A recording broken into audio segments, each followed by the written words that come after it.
السلام عليكم ورحمة الله وبركاته.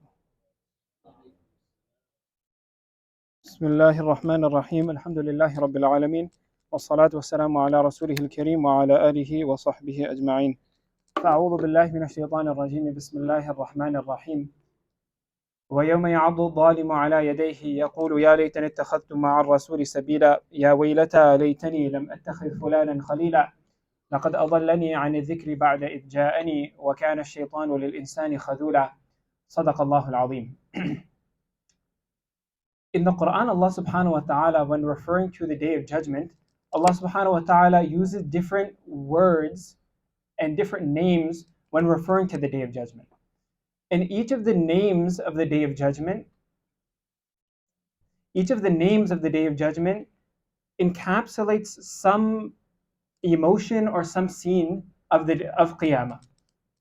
So just through the names of the Day of Judgment, we get an idea of what that day will be like. For example, Yawm al-Qiyamah, the day of standing. That's the day in which we will stand before Allah subhanahu wa ta'ala. Yawm al-Hisab, the day of account. That's when everyone will be called before Allah subhanahu wa ta'ala and will have to give answer for the questions which Allah ta'ala gives them regarding their actions.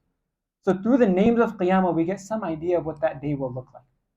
One of the days, and throughout the Quran, there's many names Allah Ta'ala gives to the Quran, to the Day of Judgment: Al-Waqi'ah, Al-Ghashiyah, Al-Haq, Al-Haqa, Al-Tamatul Kubra, Al-Sakha, many names for the Day of Judgment. But one of them, Allah Subhanahu wa Ta'ala refers to the Day of Judgment as Yawm al-Hasra. And Hasra means regret or anguish, anxiety. And what we learn from this is that the Day of Judgment for some people will be a day of regret. It'll be a day of anguish. It'll be a day of anxiety. So then the question comes that which actions, what will cause a person to have regret on the Day of Judgment? What would cause a person to be in anguish on that day? And of the many actions that might lead to that, in the Quran, Allah subhanahu wa ta'ala narrates an incident. And Allah says, and gives an illustration of that day. And He says, وَيَوْمَ يَعَضُّ الظَّالِمُ عَلَى يَدَيْهِ. The day of judgment will be that very day in which the zalim individual, the person who had no caring for what was allowed and what wasn't allowed, they didn't mind the bounds which Allah subhanahu wa ta'ala had set. وَيَوْمَ يَعَضُّ الظَّالِمُ عَلَى يَدَيْهِ. That zalim individual will be biting his hand, or she'll be biting her hand. That just in a moment of nervousness, a person might bite on their nails. This person is in such a state of anxiety that he's not biting on his nails, he's biting his entire hand. يقول يا ليتني اتخذت مع الرسول سبيلا. And then he'll be banging his head against the wall, asking that why did I not tread the path of the Rasul sallallahu alayhi wasallam? يا ويلتى ليتني لم أتخذ فلانا خليلا. And he'll go on to say, and go on to send shame upon himself. يا ويلتى, the shame upon me. ليتني لم أتخذ فلانا خليلا. That why in the world did I take such and such person as my friend? So we'll say of these two statements, what's the correlation? The first thing, he's criticizing himself for not treading the path of Rasulullah sallallahu alaihi wasallam, and then he's talking about the friends and the companionship which he had. So what's the correlation between them? The same individual explains, لَقَدْ أَضَلَّنِي عَنِ الذِّكْرِ بَعْدَ إِذْ جَاءَنِي. That I knew what was right and wrong, that I had some moral compass, I had some idea of what was expected from me, from Allah subhanahu wa ta'ala. لَقَدْ أَضَلَّنِي عَنِ الذِّكْرِ بَعْدَ إِذْ جَاءَنِي. But despite me knowing all of that, despite me hearing reminders, my friend that I had, the companionship that I had, لَقَدْ أَضَلَّنِي عَنِ الذِّكْرِ, that they are the ones who took me away from the remembrance of Allah subhanahu wa ta'ala. وَكَانَ الشَّيْطَانُ لِلْإِنسَانِ خَذُولًا. And on that day, that person knows that their friends will be of no use to them. They'll know that their family will be of no use to them. And seeing the scenes of Qiyamah, that person is in such a state of regret that they'll be biting their hand. And actually, this incident refers to something that happened in the time, an incident in the time of Rasulullah sallallahu alaihi wasallam.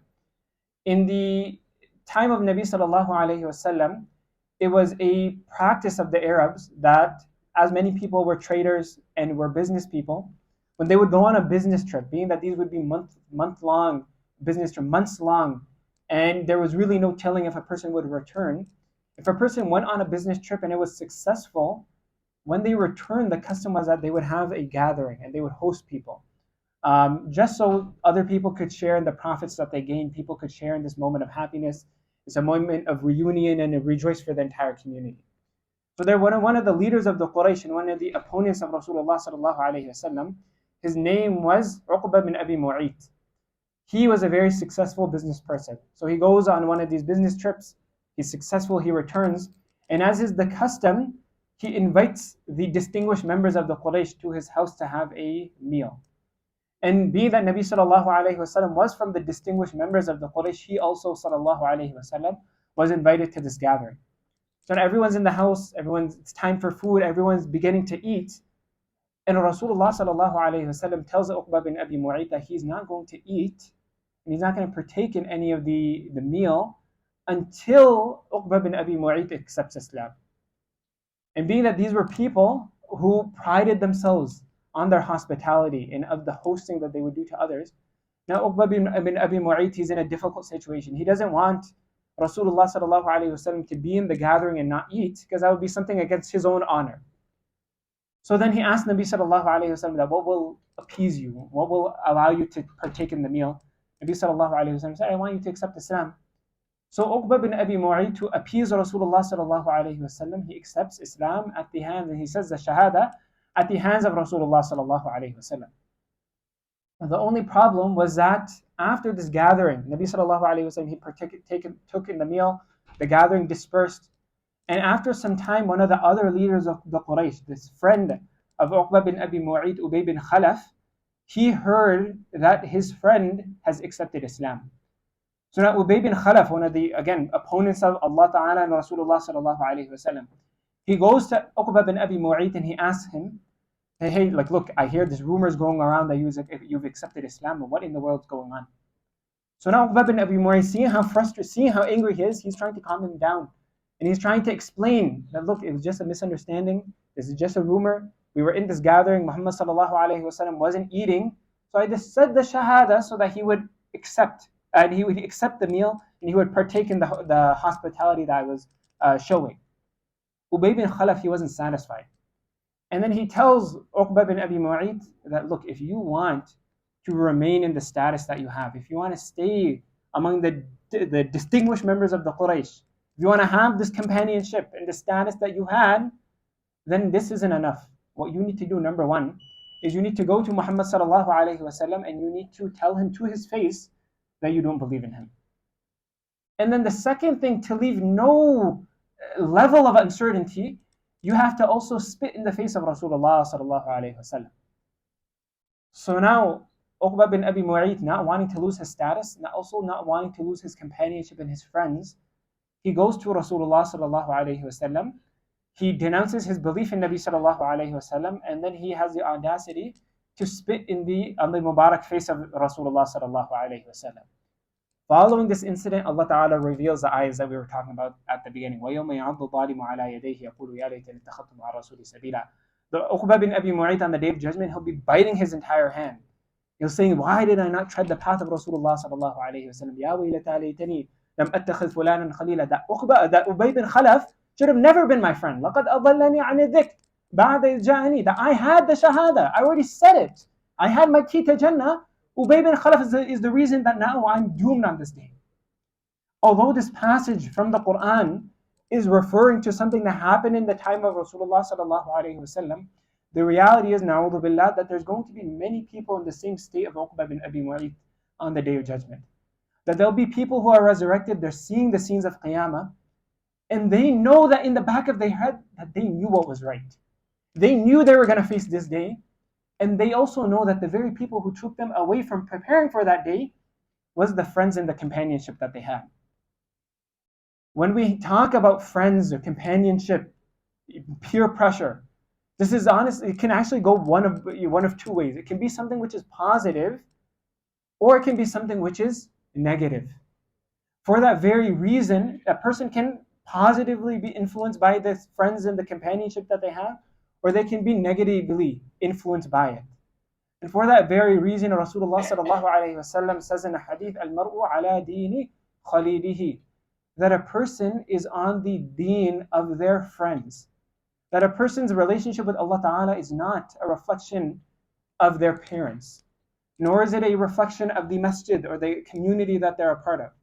Al-mar'u ala deen khalilihi, that a person's relationship with Allah Ta'ala and their deen is that of their friends. That if their friends are people who are conscious of Allah Ta'ala, then that person will also adopt the consciousness of Allah Ta'ala. But if a person surrounds themselves with people who are they disregard Allah Ta'ala, then that person will also pick up that quality. Al-mar'u ala dini khalilihi falyanzur ahadukum man yukhali. Nabi sallallahu alayhi wa sallam, this is a great advice. That be very careful of who you befriend. Be very particular about the people that we keep around us, because these are the people that will influence us. And something that's important to note is that when we're talking about influence, it's not something which is limited to the youth. That yes, when kids are young, when youth are growing up, socializing is a big part of their life, but being influenced by others isn't limited. That no matter how old a person is susceptible to being influenced by others. We look at the example of Abu Talib, the uncle of Rasulullah sallallahu alaihi wasallam. That he was from the most distinguished of the Quraysh, the leaders of the Quraysh. To the extent that in his lifetime, the Quraysh, despite them wanting to oppose Rasulullah sallallahu alaihi wasallam, they knew there was a certain line that they couldn't cross. Because if they crossed over that line, they knew that they would have to face Abu Talib. And no one wanted to, because of the respect that they had, no one wanted to face Abu Talib. That his presence, just him being alive, being the uncle of Rasulullah sallallahu alaihi wasallam, was something that kept the opposition of Nabi sallallahu alaihi wasallam contained to an extent. Despite that, when Abu Talib, as he lived his life, interacted with Rasulullah sallallahu alaihi wasallam, he never accepted Islam.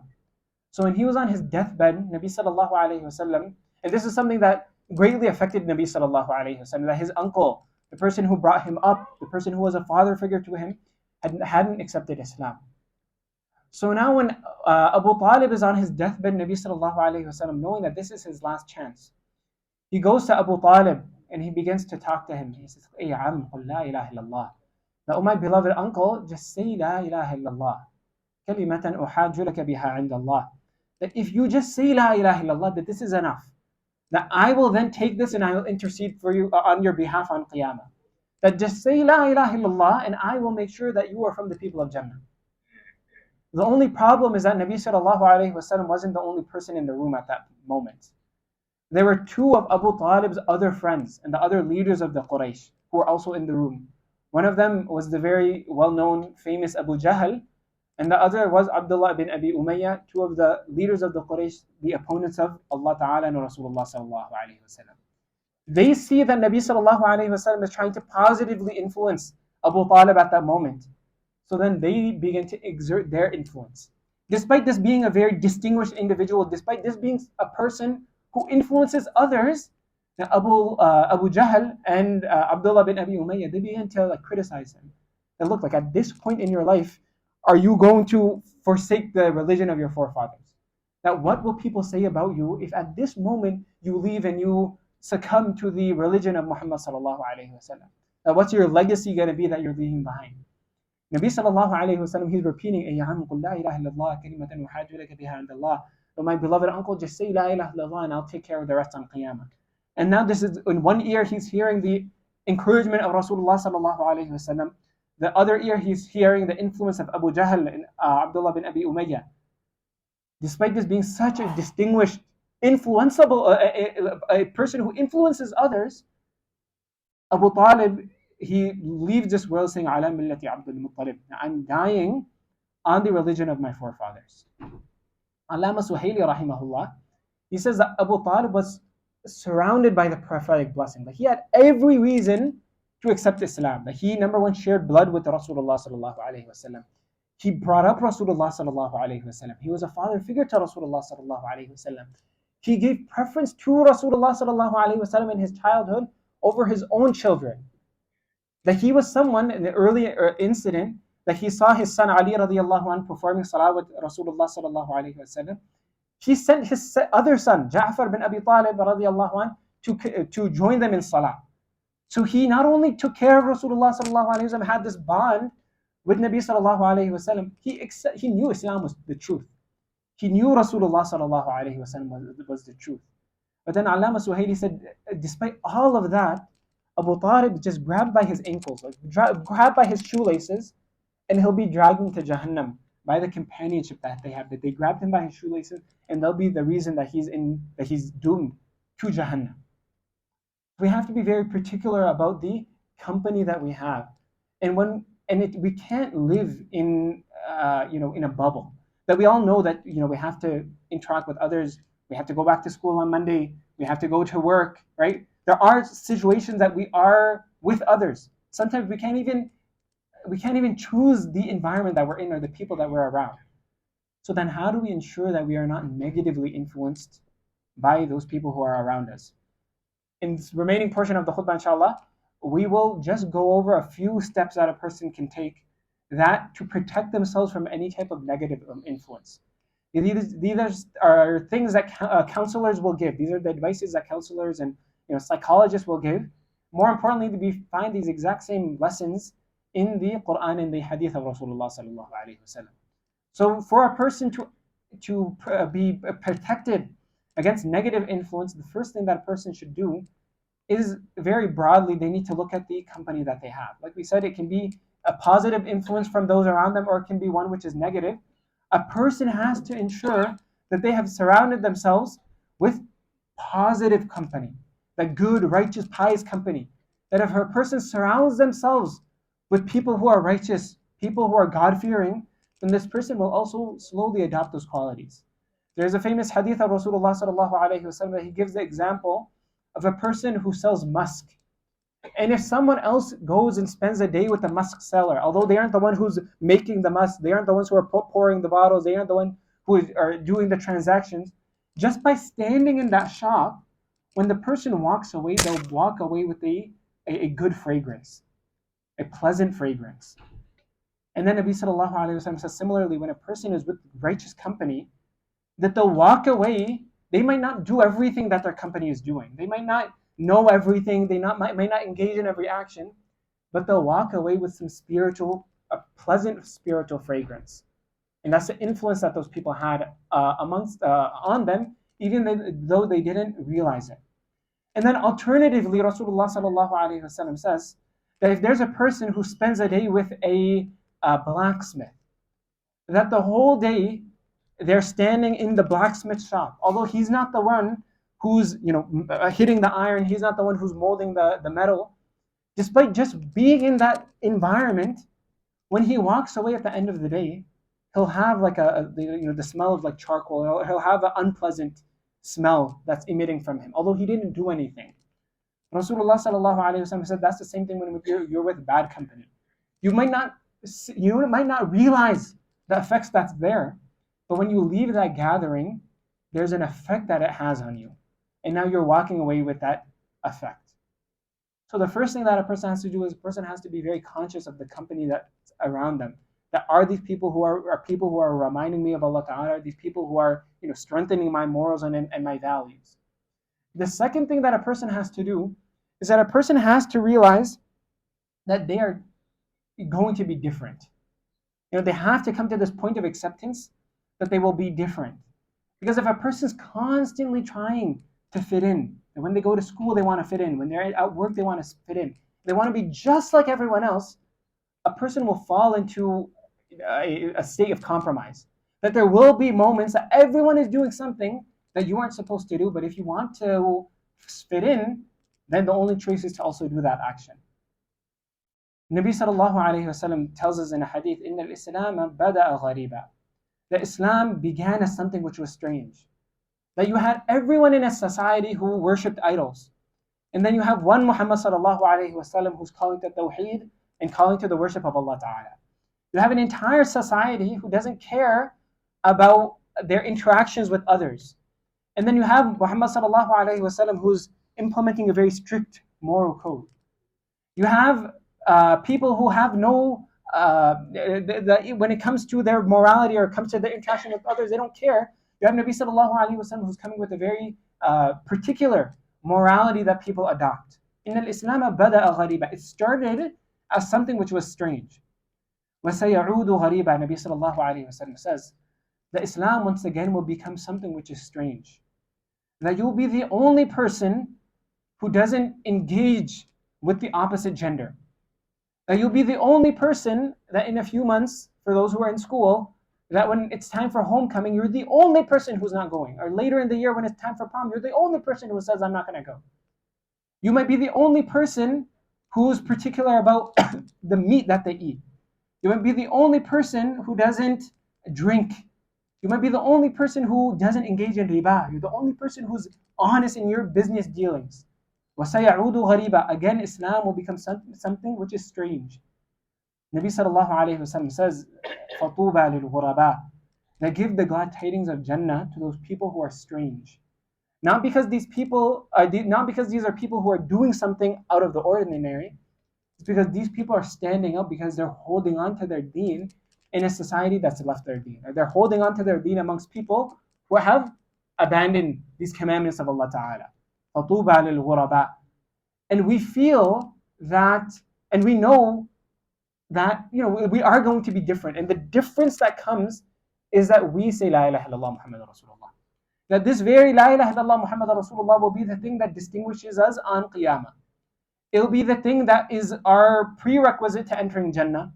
It's the thing which is the prerequisite for forgiveness from Allah subhanahu wa ta'ala. It'll be the thing that everyone else is looking at. What these group of people, like, what do they have that we don't have? And that's La ilaha illallah Muhammad Rasulullah. If this will distinguish us in the dunya, if this will distinguish us in the akhirah, then most definitely this is something that will distinguish us in the dunya. And there will be times that we're different. فَطُوبَى لِلْغُرَبَاءِ. Nabi sallallahu alayhi wa sallam says, give the glad tidings of Jannah to those people who are different than everyone else. Then the next thing that a person has to do after looking at their company and after looking at and accepting that they're going to be different, along with that, a person has to set boundaries for themselves. And a person has to know that there's certain lines that they don't cross. There's certain subjects or there's certain actions that they don't even get near. The last month, Dhul Hijjah, was it was a commemoration. There's no way you can go through the month of Dhul Hijjah without reflecting on Ibrahim alayhi salam. One of the greatest lessons we learn from Ibrahim alayhi salam is that he had very defined boundaries. Like, even as a kid, his father is the one who's making all the idols. He's not even, forget about going and forget about worshiping the idols. He's like, no, I'm not even, the line has been so defined that I'm not even going to go to the place where people are worshiping. I'm not even going to take a step towards it. Later in his life, mentioned in the Quran, there's an incident with a king. He's questioning Ibrahim alayhi salam's belief. That's a line that's been drawn. I'm not going to waver on my belief, no matter how much power a person has. أَلَمْ تَرَ إِلَى الَّذِي حَاجَ إِبْرَاهِيمَ فِي رَبِّهِ أَنْ آتَاهُ اللَّهُ الْمُلْكَ. Allah Ta'ala mentions the incident in the Quran. So we have to have lines which are defined. Because if we don't, then just as we will get in, we'll constantly be in a state of compromising, and that line will slowly be pushed back until we've fallen in sin. The next step, the first was the company, second was accepting being different, the third is that have some boundaries for ourselves. The fourth thing that a person should do is that a person should avoid situations where they can be negatively influenced. That if a person knows that certain company will negatively influence them, that we know certain people, maybe the way they talk, maybe the actions that they engage in, maybe the places that they go would negatively influence us, then forget about going there. Don't even take a step towards it. Maybe we get an invitation to a place where there'll be music or there'll be intermingling of genders. Don't even go there. That if a person goes and they feel like, I'm just going to go, I'm going to stay strong, I'm not going to engage in the sin, it becomes very difficult to be in an environment that everyone is sinning and we're the one person standing out. Then we'll feel weird. Then na'udhu billah, a person can find themselves in falling into the same thing that everyone else is doing. So we should identify that what are areas that might cause me to slip. What might be areas that negatively influence, and don't even go there. We look at the example of Ashab al-Kahf, this group of young individuals who lived in a society which was idol worshipping. And in a long story, but basically they were, because of their belief in Allah Ta'ala and their belief in Tawheed, they were given a choice to either be executed for their belief in Allah Ta'ala or to accept the idols and worship them along with everyone else. So what they did, the idea Allah Ta'ala planted in their mind is that they leave the city and that they go and they take refuge in a cave. So they do that. They get up and they go, they leave the city and they take refuge in a cave. And when they go there, they actually aren't worshiping Allah Ta'ala. Then when they go there, Allah Ta'ala causes them to fall asleep. And depending how you calculate it, it's either 300 years or 309 years that they remain asleep for. And but despite them not worshiping Allah Ta'ala in the area, that's going and falling asleep, the action of leaving a bad environment, the action of leaving a place that could lead them into sin was so beloved to Allah Ta'ala that now they're mentioned by Allah Ta'ala in the Quran. So we should leave any environment that would lead us into sin. The last thing that we'll say, the last step a person can take is that, we can take all the steps and all the safeguarding, but at the end of the day, we can't underscore the importance of making dua to Allah Ta'ala for this very purpose. That no matter all the steps that we're taking, that this is, we live in certain times, right? Sometimes we're just amongst different people. We have to then make dua to Allah Ta'ala that Allah Ta'ala protects us. Look at Musa alayhi salam, he lived amongst people who were at times very, very lax with the commandments of Allah Ta'ala. So then there was one incident in Surah Baqarah, Musa alayhi salam, he gives them a commandment. وإذ قال موسى لقومه إن الله يأمركم أن تذبحوا بقرة قالوا وتتخذنا هزوا. That when they hear this commandment of Allah, they actually begin to mock it. Now Musa alayhi salam, he realizes at this point there's only so much he can do. But that's the time he's living in, that's the society he's living in, those are the people that he's dealing with. So what does he do? قال أعوذ بالله أن أكون من الجاهلين. He makes dua to Allah that Ya Allah protect me, that save me from falling into the same things that these people have fallen into. So when we are going back to school and we know that there's going to be influences, what we should be doing is we should be making dua to Allah Ta'ala. That, Ya Allah, don't allow me to slip. From 2-3 months, Ya Allah, I was in a good environment, I was coming to the masjid. Ya Allah, don't allow me to be negatively influenced by the people around me. If we're parents, we number one for ourselves, we aren't immune to being negatively influenced. We make dua for ourselves, then most definitely we make dua for our children as well. May Allah protect them. Literally, it's not even the influence of others. There's the influence of media, there's the influence of technology, there's the influence of advertisements. Every which way, there's influence. As elders, we have to be making dua that Allah Ta'ala protects them. We'll finish with this. That in the Quran, Allah Ta'ala, we began talking about Qiyamah. In the Quran, Allah Ta'ala speaks about one scene in Jannah. Qiyamah has now passed. The people of Jannah are enjoying the pleasures of Jannah. Allah Ta'ala says, قَالَ قَائِلٌ مِّنْهُمْ إِنِّي كَانَ لِي قَرِينٌ. That a person in Jannah, he's talking, they're enjoying, he's sitting around some friends. He said, that قَالَ قَائِلٌ مِّنْهُمْ إِنِّي كَانَ لِي قَرِينٌ. That, I used to have this really, really good friend. That we were absolutely, we were tied at the waist. يَقُولُ أَإِنَّكَ لَمِنَ الْمُصَدِّقِينَ أَإِذَا مِتْنَا وَكُنَّا تُرَابًا وَعِظَامًا أَإِنَّا لَمَدِينُونَ. But the issue that happened is that when I would be worshipping Allah and I would be trying to remain obedient to Allah, He would actually question me. And He would ask, look, do you really believe that you're going to go back to Allah? Do you believe that you're going to be resurrected? You buy into all of this? This person in Jannah, he remained firm and he wasn't negatively influenced by this friend. Now he's in Jannah and it's asked to him, قَالَ هَلْ أَنْتُمْ مُطَّلِعُونَ. That would you like to see the fate of your former friend in Jannah? Of course. فَاطَّلَعَ فَرَآهُ فِي سَوَاءِ الْجَحِيمِ. Allah Ta'ala will then allow this person from Jannah to open a window, and this person can now see into Jahannam. فَاطَّلَعَ فَرَآهُ فِي سَوَاءِ الْجَحِيمِ. He sees this former best friend of his in the pits of Jahannam.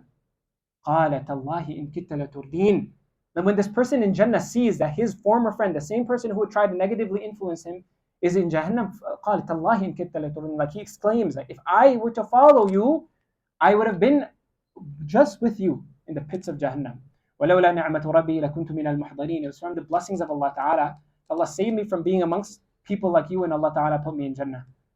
وَلَوْلَا نِعْمَةُ رَبِّي لَكُنْتُ مِنَ الْمُحْضَرِينَ أَفَمَا نَحْنُ بِمَيِّتِينَ إِلَّا مَوْتَتَنَا الْأُولَىٰ وَمَا نَحْنُ بِمُعَذَّبِينَ. And then now just seeing the fate of his old friend, the place he could have gone, and seeing the pleasures of Jannah, he can't believe it. إِنَّ هَذَا لَهُوَ الْفَوْزُ الْعَظِيمُ. This is the absolute best achievement that a person can do. that to attain Jannah, to attain the Radha of Allah Ta'ala is the absolute best thing that a person can get. لِمِثْلِ هَذَا فَلْيَعْمَلِ الْعَامِلُونَ. Allah Ta'ala says, to get this, to get Jannah, to get the Radha of Allah Ta'ala, لِمِثْلِ هَذَا فَلْيَعْمَلِ الْعَامِلُونَ. Then a person has to work. Person has to put in, a person's going to have to sacrifice. There's going to be difficult moments for a person. But a person has to do that to attain the Jannah that Allah Ta'ala has prepared. So of the many ways and efforts that need to be exerted and sacrifices that might need to be made, one of them is the company that we keep. That we have to ensure that this is God-fearing company, it's company that is bringing us closer to Allah Ta'ala. And if we identify that there's people around us who are impacting us and negatively impacting our relationship with Allah Ta'ala, very quickly we have to rectify that situation so that we don't fall into the same on the same path that they are, and that we deviate from the path of Rasulullah sallallahu alaihi wasallam. We ask Allah Ta'ala grant the thabat on deen. We ask Allah Ta'ala grant us good, righteous, pious company. We ask Allah Ta'ala make us righteous and pious so that we can be positive influences on others. We ask Allah Ta'ala to preserve our morals and our a'mal. We ask Allah and our aqaid. We ask Allah Ta'ala accept from us. We ask Allah Ta'ala to forgive us of our shortcomings. Subhanallah bihamdi, subhanakallahumma wa bihamdik, nashhadu an la ilaha illa ant, nastaghfiruka wa natubu ilayk, wa akhiru da'wana anil hamdulillahi rabbil alamin.